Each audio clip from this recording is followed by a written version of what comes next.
Hey gamers, it's Pash Morano coming to you for Gamersyndrome. Long time no talk. We're not really talking, but I am. And it's been a long time. I have not recorded anything since E3, which is more than a month from this point in time now, which is an odd absence, but there are a number of reasons that delayed me from really doing one of these again. I was calling it an audio cast for a while because it's not really done on an iPod. Or is really intended for iPods. So it's not really a podcast per se. Don't know what I'm going to call it, so I'm just going to call it Pashcast, because I'm Pash. There I am. And this is a cast of mine. So that's what I'm going to call it from now on, until I can either think of a better name or not. So, man, this is going so well already.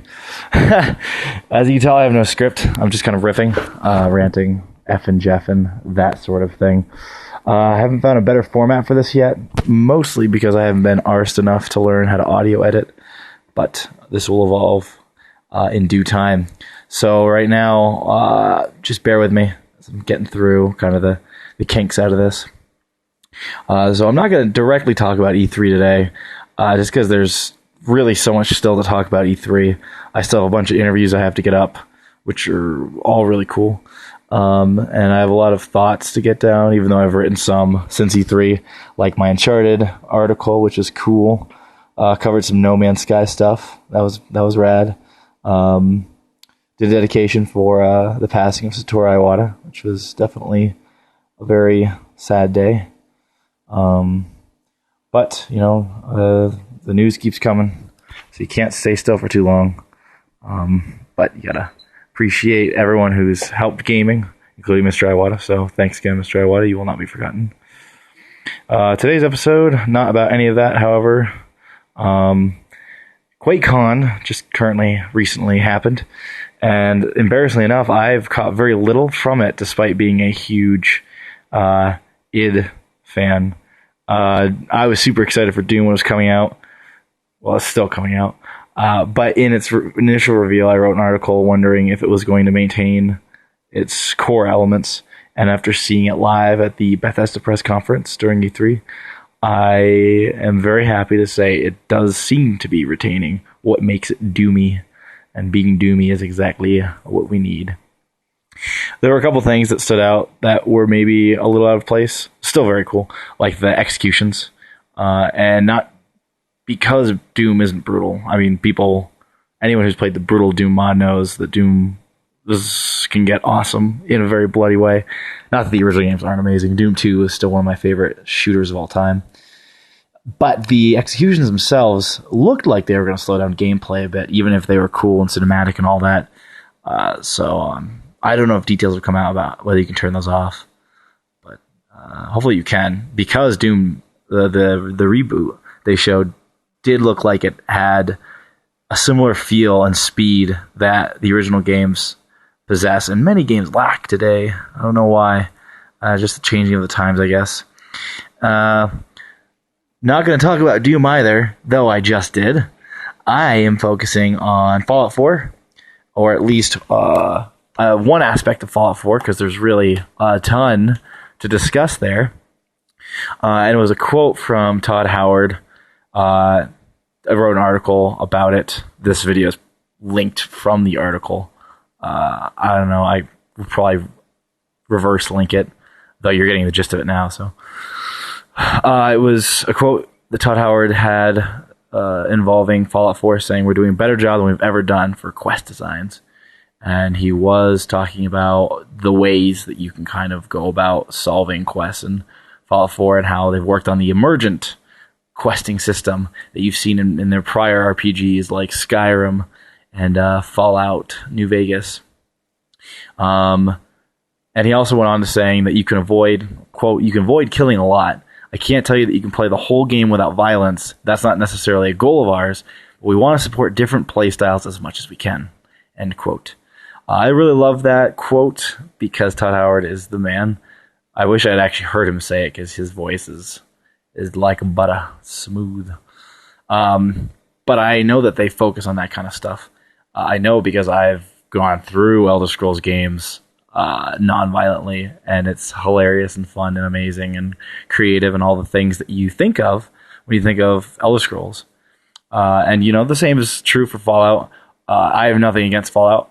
I just haven't played it anywhere near as much as the Elder Scrolls games. I actually put probably more time into Fallout 1 and 2 than 3 in New Vegas. But, I was probably too busy playing Elder Scrolls. In any case, I'm a big stealth fan, so non-violent and or non-lethal interactions are right up my alley. And I think they're right up my alley for a number of different reasons. And I think this actually does play into something that really I'm actually focusing on for the premise of this Pashcast. I'm keeping these kind of short at 10 minutes just for bite-sized fun. So I'm really gonna have to try to ramp up these next 4 minutes to get all of my thoughts out about this. But one of the things I like about Todd Howard's team is that they always try to think of creating a really engaging universe. And creating a really engaging universe is difficult as hell because you need to engage every kind of person that could be in that universe, which is, potentially infinite. Obviously, they got to scale that down for game design reasons and budget and time, etc. But I've found a lot of modern games are guilty of maybe not having better mission design. And I think some people don't understand what mission design is, because I think the vocabulary of gaming is just as infantile as the rest of the industry. Or medium, I'll say. Nah, both. So a lot of people know how to talk about it, video games, on a technical level. I spend a lot of time with them, and I'm sure there's technical phrasing that I'm completely unaware of, or misuse even. I'm not beyond fault, so I'm not waving my finger unnecessarily. But, level design, is the geography of a level and how a player can interact with it.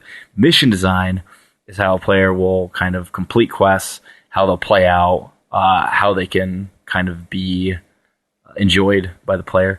And when you have a level design and mission design actually correlate, that's when you get something brilliant. The first thing that jumps to my mind, and there's plenty of good examples, and this is actually not even that recent, so I feel a little bit on the older side mentioning it, but is the end. Not the end of video games, obviously. The end of the sniper battle, the end from MGS 3. I can go on, till the snakes come home about how good MGS 3 is, but I think that battle in particular is not only a testament to why Kojima boss battles, at least in the MGS series, are so renowned as some of the best ever, but why MGS 3 is such an amazing game, because the mission design and level design in MGS 3 were pitch perfect, which is why they combine and create such a satisfying experience. The battle with the end for MGS, for people who don't know and MGS fans who just want to hear it again because it's so much fun, can involve like a grueling endurance match, which is usually what first-time players will get, where it'll take, half hour, an hour, several, to find and get the end, because he is a brilliant sniper and you're in this huge jungle complex. Not a building, but it's a complex jungle. So there's several areas, and this boss can just last, and you can approach it so many ways. It can be an endurance match with explosives and traps. You can do straight up shootouts by running up to where he is. You can, of course, stealth him, have a back-to-back sniper battle, or back and forth. You can sneak up on him. You can do things like shoot his parrot so he doesn't have a spotter. You can eat it to anger him. You can obviously be lethal, non-lethal. You can use a whole bunch of different camos. It's just amazing. And on top of it, there are some Easter egg ways to beat him. You can shoot him in a very hard to achieve moment even before the battle begins. And you literally kill the boss outside of his battle, which is very rare, absurd. I know a lot of games. I've played a ton. I don't know of another one you can do that off the top of my head. I'm sure it exists. I'm sure I'll think of it right after I stop recording this. You can set your PS2 clock ahead by 2 weeks, and he'll be dead from old age.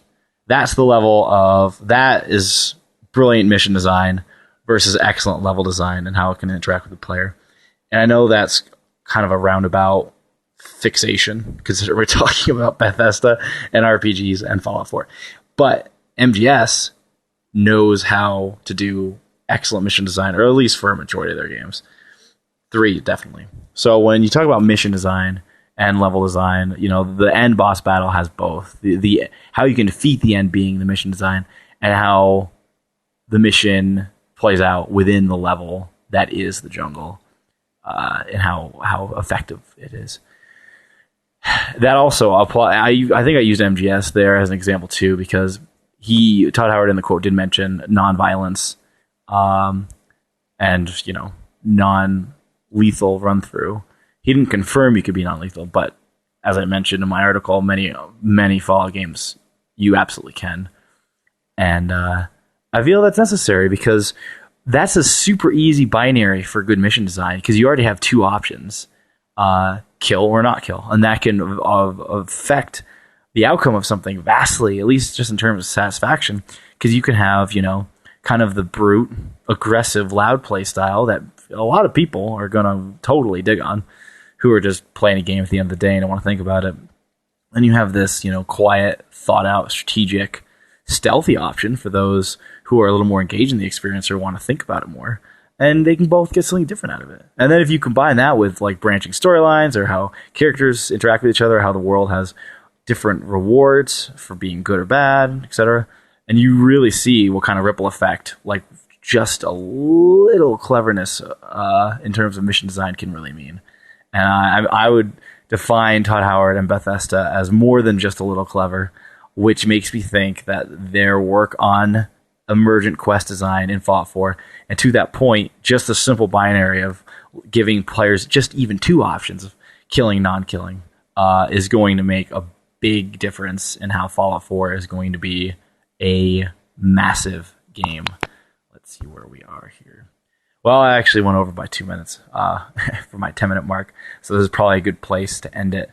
One of the things I was going to mention real quick before I stop was that one of my favorite series this gen is actually terribly guilty of maybe not bad, but lazy mission design, and that's actually Uncharted. And I really want to talk about it right now more. But I think it's a good place to stop, and at least give me maybe another part 2 to this, because I love talking about game design, and to that point, how relevant it is in our everyday of gaming. So that's my first officially dubbed Pashcast. Hope you gamers enjoy it. I'm hosting this, the first video I've hosted on Gamersyndrome, the first video that's been hosted on Gamersyndrome's YouTube in a long time. Hoping to keep this consistent, so keep checking back, and I will cover and discuss all things gamey and all amazing games thereof for vis-a-vis, ergo, etc. This has been Pash Morano, reporting for Gamersyndrome. Check you later.